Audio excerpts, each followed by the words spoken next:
The parish priest of a small town arrived at the church, encouraged and motivated to perform another evening mass. But the hour passed, and the town did not come. After 15 minutes delay, 3 children entered. After 20 minutes, 2 young people entered. So the priest decided to start the mass with the 5 people. Over the course of mass, a couple came in who sat on the last benches of the church. When the priest preached and explained the gospel, another half-dirty person came in with a rope in his hand. Disappointed and not understanding the cause of the weak involvement of the faithful, the priest celebrated Mass with love and preached with enthusiasm and zeal. On his way back home, he was robbed and beaten by 2 thieves who stole his folder where his Bible and other valued belongings were.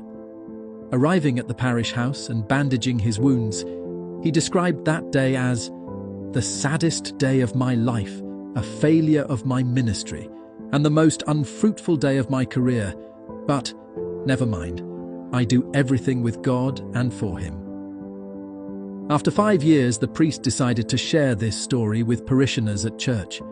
When he was finished telling the story, a couple in that parish stopped him and said, "Father, the couple in the story that sat at the back was us.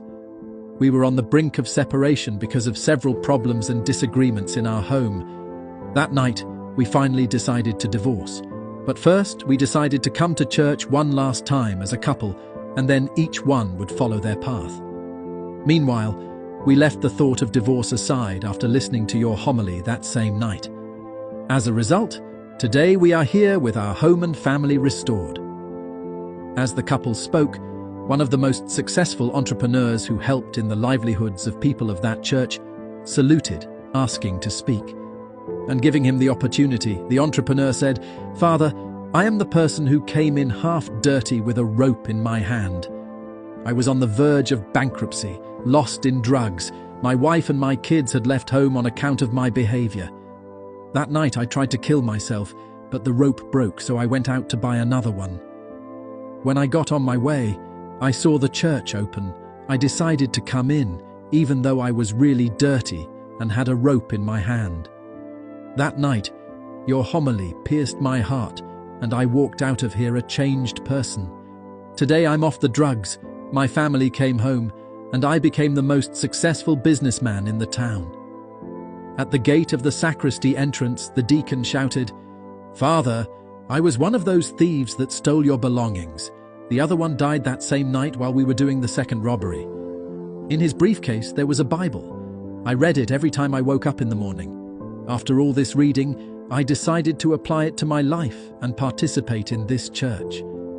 The priest was shocked and started crying along with the faithful.